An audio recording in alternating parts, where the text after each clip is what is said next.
जय हिंद दोस्तों, नमस्कार। तो आज हम साइंस का एक ऐसा बेहतरीन टॉपिक लेकर आए हैं जिसका नाम है ऊतक यानी कि टिश्यूज। ये दोस्तों सभी एग्जाम्स के लिए रामबाण टॉपिक है। इसमें जो है railway, SSC, super TET, C TET, ये सभी के एग्जाम में दोस्तों ये क्वेश्चंस पूछे जाते हैं। तो आप लोग जो है इस टॉपिक को बहुत ही ध्यान से देखिएगा। एक ही क्लास में पूरे टॉपिक को हम लोग कवर करेंगे। एक एक क्वेश्चंस को इसमें हमने कराया हुआ है, साथ में जो एग्जाम फैक्ट है उसको भी हमने इसमें लिया हुआ है। ठीक है, तो आप लोग जो है इस क्लास को बहुत ही ध्यान से देखिएगा। साथियों, यहाँ पर हमने आज 55 क्वेश्चंस लिए हैं। देखते हैं किसमें इतना दम है जो 55 में से 30 क्वेश्चंस के आंसर दे सके। तो चलिए क्लास को शुरू करते हैं। पहला क्वेश्चन आपके सामने ये रहा, देखिएगा क्वेश्चन क्या है। इस शरीर में सबसे अधिक पाया जाने वाला ऊतक कौन सा है, बताइए। देखते हैं कौन इसका जवाब देता है। बेटा यहाँ पर आंसर हो जाएगा संयोजी ऊतक यानी कि कनेक्टिव टिश्यू जो है ये शरीर में सबसे अधिक मात्रा में पाया जाता है। करेक्ट आंसर यहाँ पर ऑप्शन ए होगा। नेक्स्ट है, मांस में संवहन ऊतक बने होते हैं, बताइए। तो ये बेटा जो है मृदूतक, ठीक है, इनको जो है पेरेन्काइमा कहते हैं। तो इसका करेक्ट आंसर यहाँ पर ऑप्शन नंबर ए होगा। नेक्स्ट क्वेश्चन है, फ्लोएम द्वारा खाद्य पदार्थ मुख्यतः स्थानांतरित होता है, बताइए। तो ये बेटा जो है सुक्रोज के रूप में स्थानांतरित होता है। तो राइट आंसर यहाँ पर ऑप्शन नंबर सी हो जाएगा। अगर बात करें साथियों फ्रैक्टोज की, तो फ्रैक्टोज जो है प्राकृतिक रूप से सबसे अधिक मीठा होता है और ये किसमें पाया जाता है, तो ये बेटा शहद में पाया जाता है। नेक्स्ट, अधिकांश स्वपोषी पादप ऊर्जा का किस रूप में संचय करते हैं, तो ये जो है बेटा स्टार्च के रूप में ऊर्जा का संचय करते हैं। लेकिन अगर आपसे पूछा जाए कि 1 ग्राम प्रोटीन में बेटा कितने कैलोरी ऊर्जा होती है, तो आप लोग आंसर दीजिएगा 4.2 कैलोरी ऊर्जा जो है इससे प्राप्त होती है। नेक्स्ट क्वेश्चन है, पौधों में जल का संवहन किसके द्वारा होता है, बताइए। ऑप्शन है कैम्बियम, फ्लोएम, जाइलम या अधिचर्म। तो बेटा जो जल का संवहन है ये जाइलम के द्वारा होता है। तो राइट आंसर यहाँ पर ऑप्शन सी होगा। लेकिन अगर आपसे पूछा जाए कि बेटा जो भोजन है इसका संवहन किसके द्वारा होता है, तो ये बेटा जो है फ्लोएम के द्वारा जो है भोजन का संवहन होता है।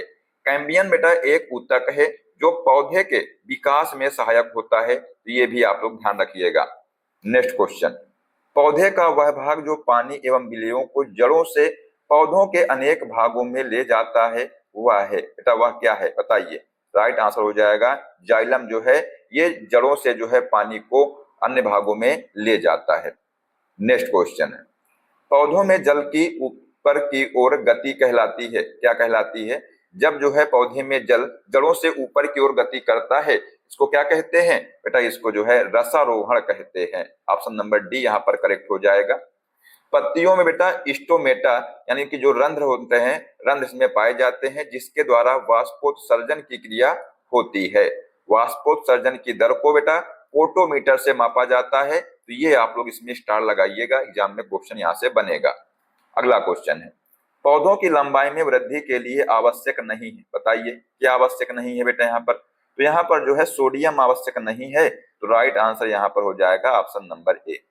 अगला क्वेश्चन है, अशुद्धि से पूर्ण रूप से मुक्त परम शुद्ध जल को कहा जाता है, क्या कहा जाता है, बेटा इसको जो है अशुद्ध जल कहा जाता है। तो राइट आंसर यहाँ पर ऑप्शन नंबर ए हो जाएगा। पौधों की चालनी नलिका कोशिकाओं और स्तनधारियों की लाल रक्त कोशिकाओं की संरचना में एक विशेष समानता है, क्या है समानता विशेष, बताइए। तो यहाँ पर बेटा केंद्रक की अनुपस्थिति ये जो है विशेष समानता है। तो राइट आंसर यहाँ पर ऑप्शन नंबर ए होगा।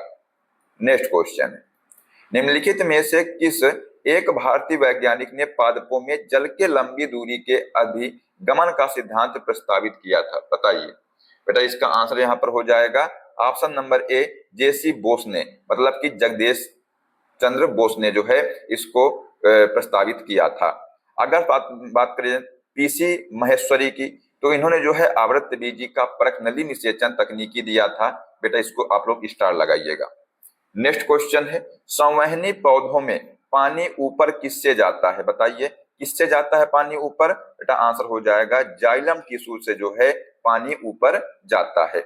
अगला क्वेश्चन है, ऑक्जेनोमीटर का प्रयोग करते हैं, बताइए इसमें करते हैं। करेक्ट आंसर हो जाएगा वृद्धि दर नापने में जो है ऑक्जेनोमीटर का प्रयोग करते हैं।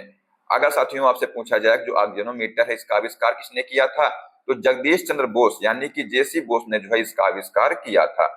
प्रकाश संश्लेषण की जो दर है बेटा, ये लाल रंग में सबसे अधिक होती है। ये भी एग्जाम में कई बार पूछा गया है।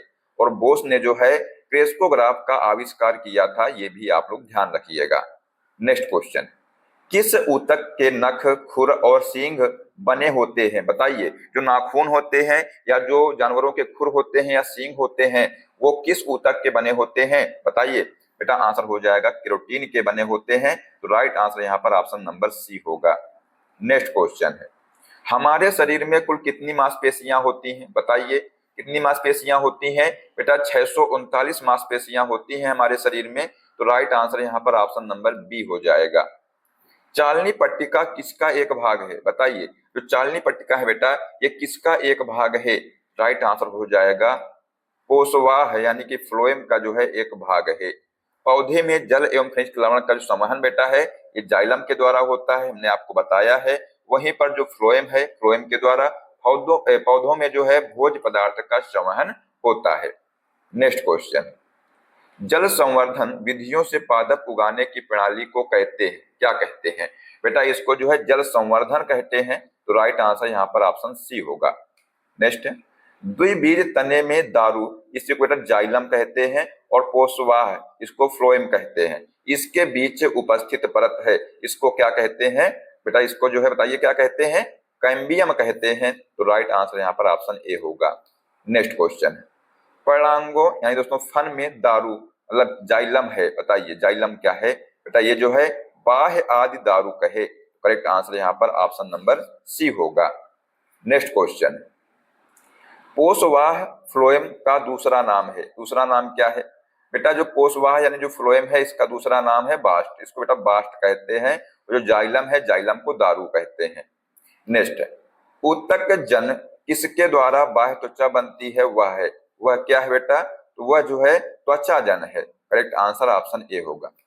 नेक्स्ट, ऊतक संवर्धन की अवधारणा किसकी थी? बताइए बेटा, जो ऊतक संवर्धन है इसकी अवधारणा किसकी थी, ये आपसे पूछा गया है। तो राइट आंसर यहाँ पर हो जाएगा हाफ मिस्टर की बेटा जो है यह धारणा थी।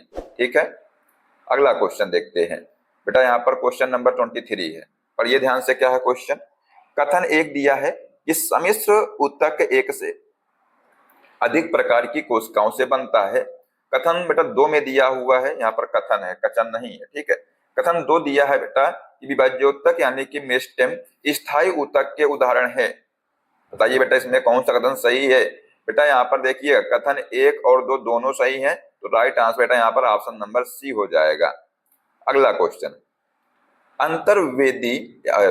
अंतर्वेशी विभाज्योतक यानी कि मेरिस्टेम किसमें पाए जाते हैं? बताइए किसमें पाए जाते हैं? ये बेटा जो है पार्श्विक कली में पाए जाते हैं। तो राइट आंसर यहाँ पर ऑप्शन नंबर बी हो जाएगा। तो दोस्तों अगर आप लोगों को क्लास पसंद आ रही हो तो चैनल को सब्सक्राइब कर लीजिएगा, जो बेल आइकन उसको प्रेस कर लीजिए, जिससे सभी क्लास का अपडेट आपको मिलता रहेगा। चलिए अगला क्वेश्चन देखते हैं। पूछा गया है बेटा कि बहुत से तरुणों की पत्तियां वलित और अनवलित होने में समर्थ होती हैं, क्योंकि? बताइए क्योंकि बेटा उनके मध्य रागी घेरे और स्पंजी पेरेन्काइमा में विभेदित नहीं होते हैं। तो राइट आंसर यहाँ पर ऑप्शन नंबर ए हो जाएगा। नेक्स्ट क्वेश्चन, एक मानव शरीर में अनैच्छिक मांसपेशियां कहाँ होती हैं? बताइए। तो ये बेटा जो है दिल में होती हैं। तो राइट आंसर यहाँ पर ऑप्शन नंबर सी होगा। अगला क्वेश्चन है, मानव त्वचा की औसत मोटाई कितनी होती है? बताइए, किसी को मालूम है? जो त्वचा होती है बेटा इसकी औसत मोटाई कितनी होती है? तो राइट आंसर यहाँ पर हो जाएगा 0.05 mm होती है। तो यहाँ पर इसका आंसर हो जाएगा ऑप्शन नंबर बी। ठीक है, इसको आप लोग याद कर लीजिएगा। अगर बात करें बेटा मोटाई पलकों पर जो है सबसे कम होती है और तलवों पर सबसे अधिक होती है। त्वचा में पाई जाने वाली जो तेली ग्रंथियां एवं श्वेत ग्रंथियां हैं, ये सीबम एवं पसीने का श्रावण करती हैं। इसको आप लोग स्टार लगाइएगा। अगला क्वेश्चन है, निम्नलिखित में से कौन सा मानव शरीर की परमाणु संरचना का एक हिस्सा नहीं है? बताइए कौन सा जो है मानव शरीर की परमाणु संरचना का एक हिस्सा नहीं है? बेटा यहाँ पर जो लेड है, लेड जो है इसका हिस्सा नहीं है। लेकिन आपको एग्जाम में क्वेश्चन अगर 5 पूछ लिया जाए, उसमें लेड की जगह और कुछ दे दिया जाए, तो क्या आप कर पाएंगे? इसके लिए आपको जो शरीर में पाए जाने जो तत्व हैं, इनको आना आवश्यक है। तो आइए देखिएगा, जो मानव शरीर होता है इसमें सोडियम पाया जाता है, आयरन पाया जाता है, copper, zinc, iodine, potassium, calcium, phosphorus, magnesium और कोबाल्ट की जो है अल्प मात्रा में इसकी आवश्यकता होती है। ठीक है, अगला क्वेश्चन देखते हैं। क्या है क्वेश्चन कि ऊतक क्या होता है? बताइए, ऊतक जो है जिसके बारे में हम लोग पढ़ रहे हैं वो क्या होता है? जो हम टॉपिक पढ़ रहे हैं, पूछा गया है बेटा कि ऊतक है, ऊतक क्या होता है बताइए। तो वे कोशिकाएं जो मूल रूप से समान होती हैं परंतु दिखने और कार्य करने में भिन्न होती हैं। वे कोशिकाएं जो मूल रूप से भिन्न होती हैं परंतु दिखने और कार्य करने में समान होती हैं। वे कोशिकाएं जो मूल रूप से दिखने में और कार्य करने में भिन्न होती हैं, या वे कोशिकाएं जो मूल रूप से दिखने में और कार्य करने में समान होती हैं। बताइए बेटा यहाँ पर क्या आंसर होगा? तो यहाँ पर बेटा राइट आंसर हो जाएगा ऑप्शन नंबर डी। ठीक है, वे कोशिकाएं जो मूल रूप से दिखने में और कार्य करने में समान होती हैं, इन्हीं को ऊतक कहते हैं। ऊतक का अध्ययन बेटा हिस्टोलॉजी कहलाता है। क्या कहलाता है? इसको जो है हिस्टोलॉजी कहते हैं। जंतु ऊतक जो है अधिकांश बहुकोशिकीय जंतुओं में 4 प्रकार के ऊतक पाए जाते हैं। पहला दोस्तों है उपकला ऊतक, दूसरा है संयोजी ऊतक, तीसरा है पेशी ऊतक और चौथा है तंत्रिका ऊतक। ऊतक शब्द का प्रयोग बेटा सर्वप्रथम विचंट ने किया था। किसने किया था? विचंट ने किया था। तो ये भी आप लोग ध्यान रखिएगा। अगला क्वेश्चन है, स्थायी ऊतकों के निर्माण के लिए एक स्थायी संरचना, आकार और क्रिया अपनाने की जो प्रक्रिया है, इसको क्या कहा जाता है? बताइए बेटा, इसको जो है विभेदन कहा जाता है। तो राइट आंसर यहाँ पर ऑप्शन नंबर ए हो जाएगा। वसा जो है बेटा संयोजी ऊतक है, जो गोलाकार एवं अंडाकार होता है। और ऊतक के अंतर कोशिकीय पदार्थ बेटा मैट्रिक्स इनको कहा जाता है। तो ये भी आप लोग स्टार लगाइएगा। अगला क्वेश्चन है बच्चा, देखिए पढ़िए ध्यान से। क्या है क्वेश्चन कि निम्नलिखित में से किन ऊतकों में कोशिकाएं जीवित होती हैं, लंबी और कोनों पर अनियमित रूप से स्थूल होती हैं? बताइए कौन सा ऊतक है? राइट आंसर हो जाएगा कोलेनकाइमा। ठीक है, ऑप्शन नंबर डी यहाँ पर करेक्ट आंसर होगा। अगला क्वेश्चन देखते हैं। पूछा गया है कि कौन सा स्थायी ऊतक एक पौधे को कठोर और मजबूत बनाता है? बेटा स्थायी ऊतक की बात की गई है, तो यहाँ पर जो स्क्लेरेनकाइमा है ये पौधे को कठोर और मजबूत बनाता है। तो राइट आंसर यहाँ पर ऑप्शन नंबर बी होगा। अगर बात करें दोस्तों स्क्लेरेनकाइमा की, तो ऊतक की कोशिकाएं मृत, लंबी, सक्रिय तथा दोनों सिरों पर नुकीली होती हैं, जिसमें जीव द्रव्य नहीं होता है। और इनकी दोस्तों जो कोशिका भित्ति होती है ये लिग्निन के जमाव के कारण मोटी हो जाती है। ये आप लोग ध्यान रखिएगा। अगर बात करें दोस्तों दृढ़ ऊतक की, तो ये साथियों जो दृढ़ ऊतक है ये पौधों के तनों, पत्तियों के सिरा, फलों तथा बीजों, बीज आवरण तथा नारियल के बाहरी रेशेदार छिलके में पाया जाता है। और इस ऊतक द्वारा पौधों को यांत्रिक सहारा प्रदान होता है। इसको भी आप लोग स्टार लगाइएगा। नेक्स्ट है, अगर बात करें दोस्तों कोलेनकाइमा की, तो इस ऊतक की कोशिकाएं केंद्र युक्त, लंबित या अंडाकार या बहुभुजी जीवित रसधानी युक्त होती हैं। ठीक है, और ये जो एरेनकाइमा है ये अत्यंत सरल प्रकार का स्थायी ऊतक है। ठीक है, चलिए अगला क्वेश्चन देखते हैं। क्या क्वेश्चन पूछा गया है यहाँ पर बेटा कि निम्न में से कौन से पौधे के ऊतक कोशिका विभाजन में सक्षम है? बताइए निम्न में से कौन से पौधे के ऊतक जो है कोशिका विभाजन में सक्षम है? राइट आंसर हो जाएगा विभाज्योतक जो है बेटा ये जो है कोशिका विभाजन में सक्षम है। अगला क्वेश्चन है, मनुष्यों में एक संयोजी ऊतक के उदाहरण को पहचाने। मांसपेशियां, रेशे, हड्डी, कोशिका। बेटा यहाँ पर संयोजी ऊतक की बात की गई है। जो हड्डी है बेटा ये संयोजी ऊतक इसमें होता है। नेक्स्ट है, निम्नलिखित में से किन स्थायी ऊतकों में कोशिकाएं मृत होती हैं? बताइए बेटा मृत कोशिकाओं की बात की गई है यहाँ पर, तो ये जो है स्क्लेरेनकाइमा में होती हैं। तो राइट आंसर यहाँ पर ऑप्शन नंबर सी होगा। अगला क्वेश्चन देखते हैं। पूछा गया है बेटा यहाँ पर डैश ऊतक रक्त वाहिका के व्यास को बदल देता है? बताइए। तो बेटा जो मांसपेशीय ऊतक होता है ये रक्त वाहिका के व्यास को बदल देता है। रक्त बेटा जो है एक सरल संयोजी ऊतक है रक्त। ठीक है, और स्तनधारियों के लाल रक्त कण बेटा ये उभयावतल यानी कि बाई कॉन्वेंडिक्स होते हैं। ध्यान रखिएगा। ठीक है, नेक्स्ट क्वेश्चन है, निम्नलिखित में से कौन सा एक सरल स्थायी ऊतक नहीं है? तो बेटा यहाँ पर जो जाइलम है ये साथियों जटिल स्थायी ऊतक है। ठीक है, ध्यान रखिएगा बेटा ये जो है जटिल ऊतक है जाइलम। ठीक है, तो राइट आंसर यहाँ पर ऑप्शन नंबर बी होगा, क्योंकि पूछा गया था कि सरल स्थायी ऊतक कौन सा नहीं है, तो जाइलम जो है ये स्थायी ऊतक नहीं है। तो आइए देखते हैं बेटा जो जटिल ऊतक की बात की जाए तो ये दो प्रकार के होते हैं। कौन कौन से होते हैं? जाइलम जिसको दारू कहते हैं, और एक होता है फ्लोएम जिसको बास्ट कहते हैं। पौधों के जड़, तना एवं पत्तियों में दोस्तों जाइलम ऊतक पाया जाता है, और जाइलम और फ्लोएम को संवहन ऊतक कहते हैं। बेटा जो जाइलम है इसका कार्य होता है जड़ से पौधे के विभिन्न भागों में पानी ले जाता है, और जो फ्लोएम होता है बेटा ये जो है मतलब भोजन का जो है संवहन करता है फ्लोएम। ठीक है, तो ये आप लोग ध्यान रखिएगा। नेक्स्ट क्वेश्चन की बात करते हैं। पूछा गया है कि पौधों में प्राथमिक वृद्धि इससे होती है, बताइए किससे होती है? बेटा यहाँ पर जो है लंबवत विभज्योतक, पार्श्व विभज्योतक, अधिक विभज्योतक या शीर्ष विभज्योतक करेक्ट आंसर हो जाएगा। यहाँ पर बेटा पूछा गया है कि प्राथमिक वृद्धि की बात की गई है, तो ये जो है पार्श्व विभज्योतक यानी ऑप्शन नंबर सी अधिक विभज्योतक, और बेटा शीर्ष विभज्योतक यानी ऑप्शन नंबर डी ये सही है। ठीक है, कौन कौन से? सी और डी ये सही है यहाँ पर। ठीक है, तो आंसर हो जाएगा बेटा ऑप्शन नंबर सी और डी, ध्यान रखिएगा इसको। अगला क्वेश्चन है, कौन सा ऊतक पौधों को कठोर और दृढ़ बनाता है? बताइए इनमें से जो है कौन सा ऊतक पौधों को कठोर और दृढ़ बनाता है? तो राइट आंसर यहाँ पर हो जाएगा स्क्लेरेंकाइमा। ठीक है, ऑप्शन नंबर सी यहाँ पर करेक्ट हो जाएगा। बेटा नारियल का जो बाहरी रेशेदार छिलका होता है इसमें जो है स्क्लेरेंकाइमा ऊतक होता है, यानी दृढ़ ऊतक इसमें पाया जाता है। और साथियों जो जाइलम ऊतक है इसको चालन ऊतक भी कहते हैं, ये भी आप लोग ध्यान रखिएगा। नेक्स्ट क्वेश्चन है, अधिक अंतरकोशीय प्रसार के लिए कोशिकाएं विरल रूप में संचरित होती हैं, बताइए। तो ये बेटा जो है पेरेन्काइमा, इसका आंसर हो जाएगा ऑप्शन नंबर सी। अगला क्वेश्चन, निम्न में से कौन सा सरल स्थायी ऊतक नहीं है? बताइए इनमें से बेटा जो है कौन सा सरल स्थायी ऊतक नहीं है? तो यहाँ पर दोस्तों जो जाइलम है बेटा ये सरल स्थायी ऊतक नहीं है। नेक्स्ट है, डैश के कारण जो है स्क्लेरेंकाइमा कोशिकाओं की दीवार मोटी होती है, बताइए किसके कारण जो है जो स्क्लेरेंकाइमा की जो दीवार होती है मोटी होती है?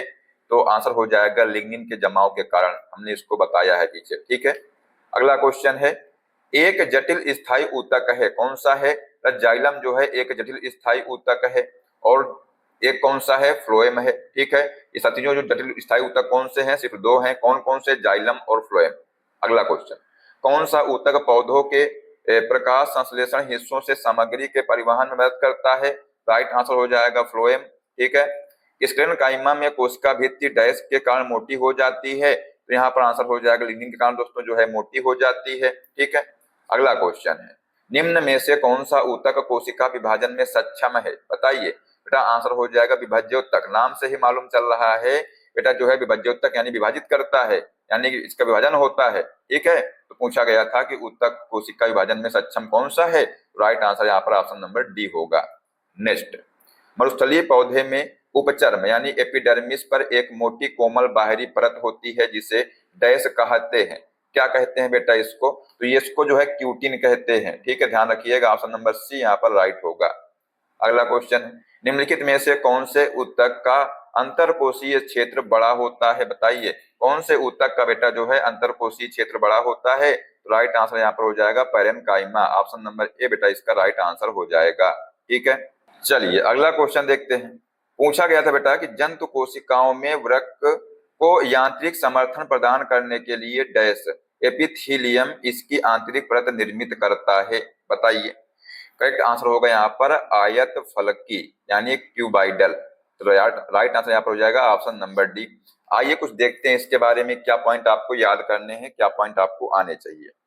तो बेटा जो जंतु ऊतक में 4 प्रकार के ऊतक पाए जाते हैं, कौन कौन से 4 प्रकार के ऊतक होते हैं?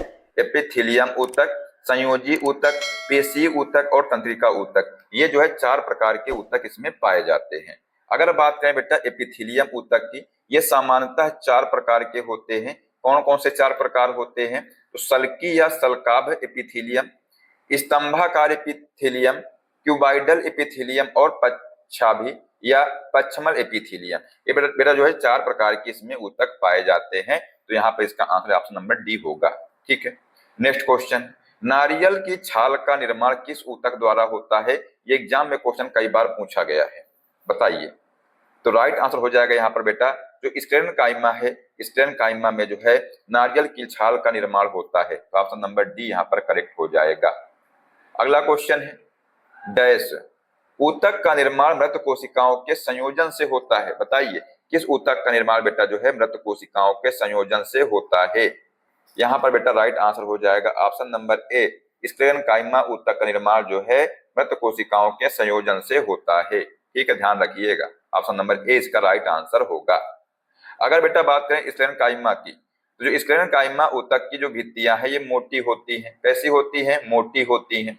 और ये ऊतक पौधों को यांत्रिक सहारा प्रदान करता है। ठीक है, ये पौधों के बाहरी परतों की रक्षा करते हैं और नारियल के बाहरी रेशों जैसे कि स्क्लेरेनकाइमा ऊतक से बना होता है। ये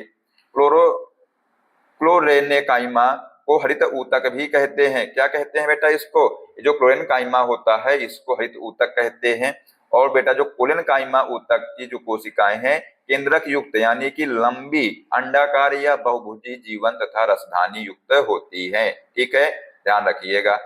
अगला क्वेश्चन देखते हैं, क्या है क्वेश्चन, पढ़िए ध्यान से। बेटा क्वेश्चन है कि विभिन्न प्रकार के स्थायी ऊतकों के निर्माण के लिए ऊतक की कोशिकाओं को अलग किया जा सकता है। बताइए बेटा, राइट आंसर हो जाएगा मेरिस्टेमेटिक, ऑप्शन नंबर सी यहाँ पर करेक्ट आंसर होगा।